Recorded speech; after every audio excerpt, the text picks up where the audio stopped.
He had not said "I love you" to anyone in 6 years. Not because he had forgotten how. Because the last time he said it, 3 days later, he was standing in a hospital corridor, being handed a plastic bag with his wife's belongings in it, and somewhere between that moment and this one, the words had become something he no longer trusted himself to carry. His name was August Field, and he was 41 years old, and he was standing in the parking lot of a used bookstore on a Tuesday afternoon, trying to remember how to breathe normally. The store was called Tyndall's. His daughter had picked it. Calla was 11, and she had the particular confidence of a child who understood that she was usually right and had given up pretending otherwise. She had been the one to find the listing. A community book swap, the flyer said. First Tuesday of every month. All ages welcome. Free coffee. Though Calla had noted with some skepticism that free coffee at a bookstore probably meant the kind that had been sitting in a carafe since 8 in the morning. She had handed August the flyer 3 weeks ago across the kitchen table without comment, the way she handed him things she wanted him to do something about. August had looked at it. He had set it down. He had moved it to the counter. He had moved it to the refrigerator door under a magnet shaped like a pineapple that neither of them remembered acquiring. He had looked at it every morning for 21 days. He had not thrown it away. That was how things worked with August and Calla. She didn't push. She placed things where he could see them, and then she waited, and eventually he did the thing, and neither of them mentioned the waiting. What he had not expected, when he finally said yes, was that Calla would produce from her backpack a sealed envelope and press it into his hand on the way out the door. "What is this?" he said. It was not quite a question. "For inside," she said. "Calla, don't open it yet." She had her backpack slung over one shoulder, and her expression was the one she used when she had thought something through considerably more than she was willing to admit. "You'll know when." She was spending the afternoon at her grandmother's, 2 miles away, which meant August was doing this alone. This being, walking into a bookstore, picking up someone else's book, possibly talking to a stranger. Things that would not have required any particular courage 6 years ago. Things that now required, apparently, 11 minutes of sitting in a parked car with the engine off and the envelope on the passenger seat. He picked it up. It was lighter than it looked. He left it sealed and went inside. Tyndall's was the kind of store that smelled like time. The good kind of time. Old paper and wood polish, and something underneath that August could never name but that always made him feel, in bookstores, like something important had happened here before he arrived and might happen again. Tables were pushed together near the back to create space for the swap. Stacks of books, handwritten index cards, a coffee station exactly as Calla had predicted. There were maybe 15 people, some browsing, some talking. A man in his 70s examining a paperback with the intensity of someone diffusing an explosive device. A woman with a toddler on her hip moving in that particular distracted orbit that parents of small children occupied. August took a cup of coffee he didn't need, and stood near a shelf of travel books and tried to look like someone who did this regularly. He did not look like someone who did this regularly. He had been standing there for approximately 4 minutes, reading the back of a book about the Scottish Highlands without absorbing a single word, when he heard the door open behind him and felt the cold air come in from outside. He didn't turn around. There was no reason to turn around. People entered bookstores. This was not an event. He turned around. She was unwinding a scarf with one hand and holding 3 books under the opposite arm, managing both with the focused inefficiency of someone who had taken on slightly more than was practical. One of the books slipped. She caught it with her elbow. She lost the scarf. It landed on the floor next to a display of poetry collections in a way that was somehow both graceful and completely wrong. She looked at it. She looked at her books. She made a calculation. She left the scarf on the floor and stepped around it and set the books on the nearest table, and then retrieved the scarf with both hands free, which was the correct order of operations, though it had not been immediately obvious to August that she'd been working toward it. She wound it around her hand and tucked it in her bag and looked up. Her eyes landed on him. August was still holding the Scotland book. Good choice, she said, nodding at it. Her voice was even, not performative, not nervous, just present. I spent 2 weeks there in my 20s and it rained every single day and I'd go back tomorrow. August looked down at the book as though confirming its existence. I've never been, he said. You should go. She was already looking at the table, sorting through the stacked books with one finger, reading spines.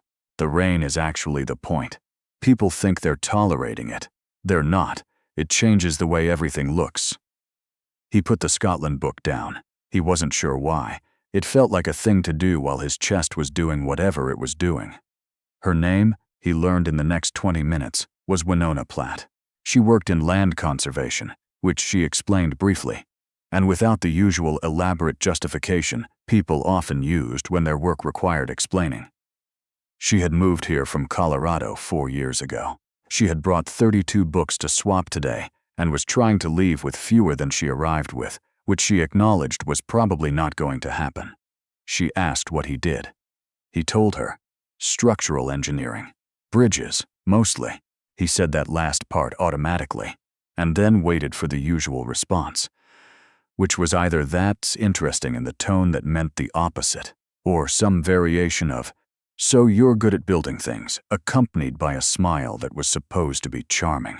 I used to be afraid of bridges, Winona said, which was not either of those things. Used to be. I made myself learn what they were made of. She picked up a book, looked at the cover, set it back. Turns out fear is mostly just the wrong kind of information. August held that for a moment. He had been a structural engineer for 14 years and no one had ever said that to him. They talked about books. She had strong opinions about ending, specifically about authors who couldn't do them. She said this without apology. August had never thought much about endings, but listening to her, he found he had more to say about them than he'd realized. Somewhere in the middle of this, he forgot that he was the kind of person who stood in parking lots for 11 minutes, and then the conversation did what conversations sometimes do. It found a current and moved with it, easy and quick, and he told her about Calla without planning to. Just the fact of her, 11 years old, strong opinions about free coffee, the kind of kid who handed you things and then waited without appearing to wait. Winona listened in the way some people had of listening that was actually just attention, not performing interest, just paying it. Is it just the two of you? She asked. 6 years, he said, which was not quite an answer to what she'd asked, but was, he thought, a more complete one. She nodded once. She didn't tilt her head. She didn't soften her expression into anything that required him to manage it. She just took in the information and moved with it. I almost didn't come today, she said after a moment. He looked at her. I sat in my car. She picked up a book with a blue cover and turned it over. I had a whole argument going. It's cold. These things are awkward. I have things to do. Very reasonable argument. What changed your mind? She considered this. I decided the argument was right about everything except whether it mattered. She set the blue book in her keep pile. Sometimes you just go anyway. August thought about 11 minutes. About a pineapple magnet. About an envelope currently in the inside pocket of his jacket that he had transferred there from the car without quite deciding to. I have a daughter who would like you, he said. Winona looked at him with an expression that was careful and warm and slightly amused, all at the same time. Yeah? She would find you very practical, he said. She respects that. Winona smiled. It was not a polished smile. It had something unguarded in it, something that came from further back than this conversation, and it caught him off guard in a way he didn't have words for. He reached into his jacket pocket before he understood he was doing it. The envelope was there, sealed as he'd left it. Calla's handwriting on the front, just a small drawing of a book, which was the kind of thing she did instead of writing words when she thought a word would be too much.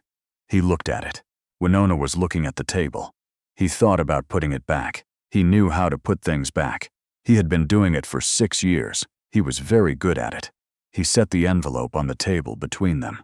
Winona looked at it. My daughter, he said. She gave it to me on the way here. Told me I'd know when. Winona didn't say anything.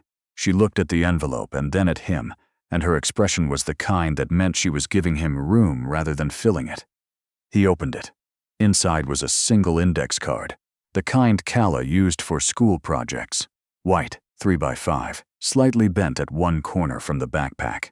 She had used a blue felt-tip pen and her most careful handwriting, which was still slanted and a little uneven but very deliberate, each letter given full attention. She had written 4 lines. Dad has been carrying a lot for a long time. If you are nice and you are reading this, thank you for talking to him. He needs a friend more than he knows. P.S. He is also very good at card games if that ever comes up. August stood with the card in his hand for a moment that was longer than he intended. The thing about grief, the real thing, the thing no one told you correctly, was that it didn't take the big parts first. It took the small ones. It took the version of you that could walk into a room and not immediately calculate the exits. It took the version that made plans for next year without something in you going quiet and careful. It took the ease. Not all at once, slowly, and you didn't notice how much it had taken until you were 41 years old. In a used bookstore, holding an index card your daughter had written without you knowing. And you felt something in your chest move that you hadn't felt move in so long. You had assumed it was gone. He was aware, in a clinical way, that his throat had done something inconvenient. He pressed the edge of the card flat against his palm and breathed through it. Winona reached into her bag. She took out a wallet, soft leather, worn at the hinge. She opened it, and from a small inner pocket she removed a folded piece of paper. Not index card size, something smaller, a receipt or a note. The paper gone soft from handling. She unfolded it carefully. It was a letter, short, half a page, handwritten in a different script than Calla's. This one tilted and urgent, the handwriting of someone who wrote quickly because they needed to say something before they lost the nerve. She set it on the table beside Calla's card.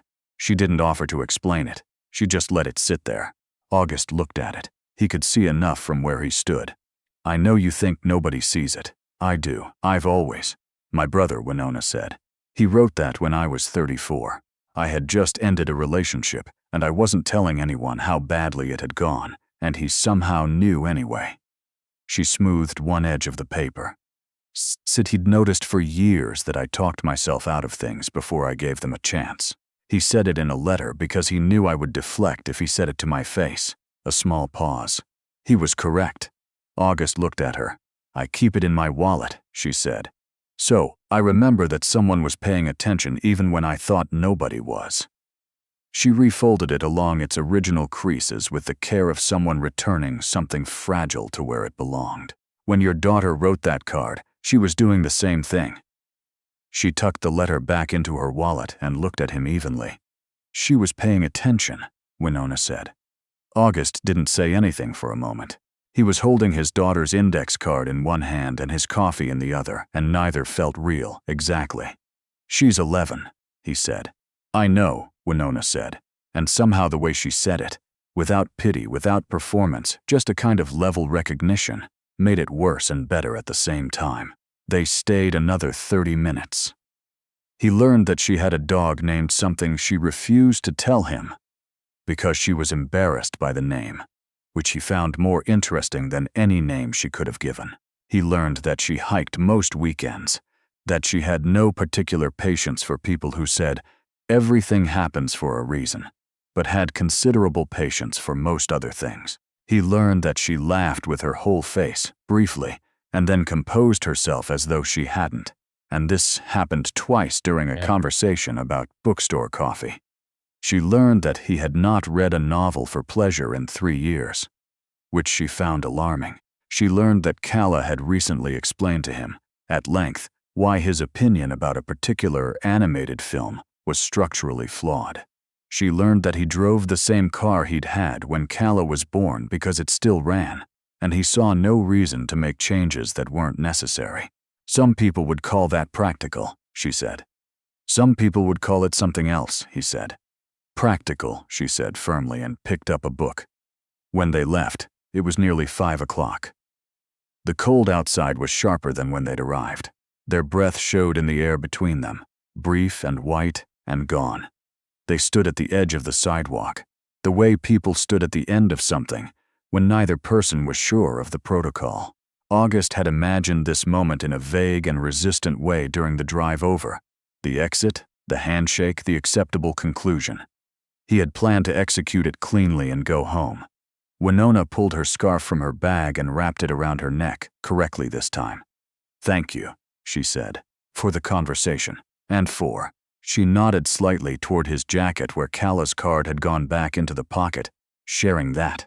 "She didn't exactly ask permission," August said. "No." A brief, full smile. "She didn't." He looked at the sidewalk. He looked at the street. A city bus went past, heavy and unhurried, its windows lit from inside. He knew what came next. He had been here before, in different versions. The moment where the thing that had briefly opened offered to stay open, and you could either hold it or let it close. And he had become, over 6 years, expert at the letting close. It was efficient. It was safe. It preserved everything exactly as it was, which was what he had needed for a long time to do. He looked at the card in his jacket. He could feel the slight weight of it. Dad has been carrying a lot for a long time. He thought about Calla at her grandmother's house right now. He thought about her handing him the envelope that morning with both hands and that particular face she had, the one that was older than 11. He thought about 21 days of a flyer on a refrigerator door. "I'd like to call you," he said, "if that's all right." Winona looked at him. Her expression was careful and direct. "Yes," she said. "I'm going to," he said, because he felt, for reasons he couldn't fully articulate, that it was important to say it clearly. Not as a formality, as a commitment. She held his gaze for a moment. "I know," she said, and something in the way she said it, not testing it, not hedging it, just accepting it as a fact, undid something small and tight in the middle of his chest. They said good night. She went one direction, he went the other. He walked back to his car with his hands in his pockets and the cold, doing what cold did, and the city moving around him the way cities moved, continuous and indifferent, and not caring at all that something had happened inside. Tyndall's used books that August would spend the drive home trying to find the right word for. He sat in the car before starting the engine. 2 minutes this time. Progress. He picked up his phone and called his mother-in-law. She answered on the second ring, the way she always did, as though she had been holding the phone in her hand, waiting for it to ring. She probably had been. She loved him in the particular way of people who had made up their minds about you early and never reconsidered, which was one of the kindest things anyone had ever done for him. "How was it?" she said. Not a question. An invitation. "Good," he said. And then, because it was her, because she had earned the longer version by 6 years of showing up without being asked.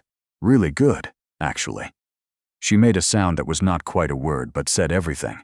"Calla wrote her a note," he said. A pause. Then, "Did she on an index card? In her backpack the whole time, apparently." Another pause. "That child." "Yeah," August said.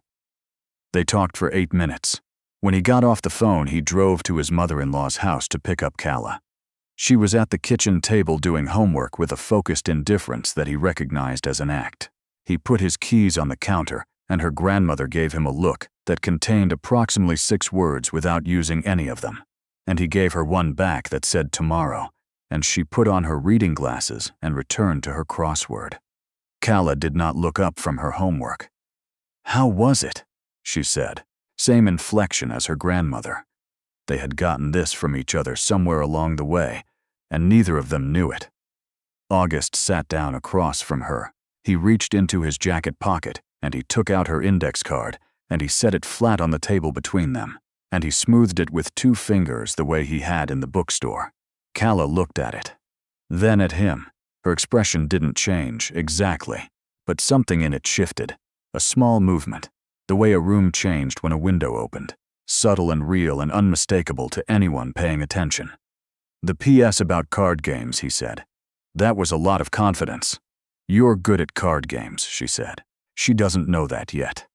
Calla picked up her pencil and returned to her homework. Her mouth did something small and sideways that she was trying not to let become a smile. "She will," she said. August looked at his daughter for a moment, at her pencil moving, at the slight tilt of her head over the page, at the way she held a pencil too tightly, always the same way she held everything she cared about. There was something he wanted to say. He was aware of it the way you were aware of something just at the edge of a room, present, not quite in reach. Something about the index card in the bookstore and the woman who had kept her brother's letter in her wallet for years. Because she needed to remember that someone saw her. Something about what it meant that his 11-year-old daughter had understood something about him that he had not been able to articulate to himself. What he said was, "Are you hungry?" Calla looked up. "I've been hungry since 3 o'clock, she said. He got up and went to his mother-in-law's refrigerator and started making dinner, and Calla came and sat on the counter beside him, the way she always did. And they talked about her homework, and about a documentary she wanted to watch, and about whether the grocery store would have the specific kind of rice her grandmother liked, or whether they would have to go to the other one. Normal, ordinary. The texture of an evening that had been, for 6 years, enough. It still was enough. It was also, for the first time in a long time, not the whole thing. He called Winona 4 days later. They talked for 50 minutes. He called her again the following week. The first time Calla met her was at Tyndall's, on the first Tuesday of the following month, which was not August's idea, and was very obviously someone's idea. He didn't ask whose, he already knew. Winona arrived 2 minutes after them and found them at the travel section, which she later said she had considered a good sign. She had the tote bag with the birds on it that she always seemed to have. She was wearing a green jacket he hadn't seen before. Calla turned when she heard the door and watched Winona cross the store with the particular attention she brought to things she had decided mattered. Winona stopped a reasonable distance away. She did not crouch down. She did not begin with any of the usual adult openers that Calla found both obvious and offensive. She just stood there with her tote bag and let Calla take stock. Calla was thorough about it. She looked at Winona's face. She looked at the tote bag. She looked at the books under Winona's arm, 3 of them, different genres, which Calla seemed to file away as relevant information. "You kept the letter," Calla said. Winona looked at her. A small, quiet pause. "What letter?" she said. "The one your brother wrote you." Calla's voice was factual. "Dad told me about it. You keep it in your wallet." "I do," Winona said, "because it helps you remember someone saw you." Winona held her gaze. She didn't perform a reaction. She just looked at Calla the way you looked at someone who had said an accurate thing. "Yes," she said, "that's exactly why." Calla considered this. She looked at the tote bag once more. Then she said, "He also said you're afraid of bridges, but you learned what they're made of." "I did. That's a good way to do it." "I thought so," Winona said. Calla turned back to the shelf, conversation apparently complete. August caught Winona's eye over Calla's head. Winona's expression was the kind you had when something was more than you expected, and you were deciding whether to let that show. She let it show, just a little. They moved through the store. August and Winona talked the way they'd been talking for 3 weeks over the phone. Easy, with weight in it, the kind of conversation that didn't require maintenance. Calla moved slightly ahead of them, reading spines, occasionally dropping a book into the bag. August was carrying without commentary. Near the back, Winona sat down at one of the tables and took the sketchbook from her tote bag. August hadn't known about the sketchbook. She opened it and began drawing with a pencil, unhurried, actually thinking about what she was putting on the page, not performing it. Calla's migration toward her was immediate and completely camouflaged. She moved away, she moved toward things she wanted to inspect but wasn't ready to claim interest in, sideways, incrementally with pauses that were supposed to look coincidental. August stayed where he was and said nothing. Winona continued drawing. When Calla was close enough to see the page, she stopped moving. She went very still. On the sketchbook page, in clean pencil lines, a figure was taking shape. A girl, standing in a bookstore, holding too many books, head slightly tilted, weight shifted to her left foot. The detail was precise, the tilt of the head, the particular way the books were balanced. It was unmistakably Calla. Calla stared at it for a long moment. Winona finished the sketch. She looked at it. Then she turned the sketchbook toward Calla, not pushing it at her, just making it visible. I pay attention, Winona said simply. Calla picked up the sketchbook with both hands. She examined it the way she examined things she took seriously, which was with her whole face and no performance of response. August knew that face. It was the face she used when something had exceeded what she expected. She reached into her bag. She produced, because she was Calla, and Calla was always prepared, a small set of colored pens. She selected one, a dark green, which August recognized as her current preference, and she added to the drawing. Not to the figure of herself. She drew a second figure beside it, slightly taller, with a tote bag over one shoulder and the specific way Winona stood, the weight slightly back, the chin level. She drew the green jacket. She drew the scarf. She drew it carefully. When she finished, she held it up at arm's length to assess, the way she always did with her own work. Then she handed the sketchbook back to Winona. Winona looked at it for a moment. You put us together, she said. You were already together, Calla said. I just drew what was already there. She put her pens away and went back to browsing, and that was that. August was looking at a shelf he was not seeing. He had done this in the bookstore the first time, too. Looked away from the thing that was happening, because if he looked directly at it, something in his face was going to do, something he would rather manage quietly. He felt Winona move to stand beside him. She didn't say anything. She didn't have to. They stood in the travel section of Tyndall's used books and watched Calla work her way along the shelves, and outside the windows the light was going flat and cold, and the afternoon was doing what afternoons did in November ending. She's something, Winona said. She is, August said. A pause. Thank you, he said, for drawing her. I wasn't going to, Winona said, and then I just couldn't not. He understood that. He understood it in the specific way of a person who had spent a long time not doing things and was only recently beginning to understand what that had cost. They left at closing time, the three of them. Calla walked between them on the way to the parking lot, not touching either of them, close enough that when August slowed down, she matched him without seeming to notice. At the car, she stopped and looked up at Winona. Will you come back next month? She asked, directly. No scaffolding, just the thing itself. Winona looked at her. She looked at August. She put her hands in her jacket pockets and something moved through her expression, quiet and layered and real. Yes, she said, I'll be here. Calla nodded, satisfied, and got in the car. August and Winona stood in the parking lot for a moment in the specific way of people who are at the end of something that is also a beginning and don't need to say that. She asked me to come back, Winona said. She doesn't ask for things she doesn't mean, August said. A brief quiet. A car went by on the street behind them, headlights sweeping across the asphalt. I know, Winona said, and something in her voice made it clear she was not only talking about Calla.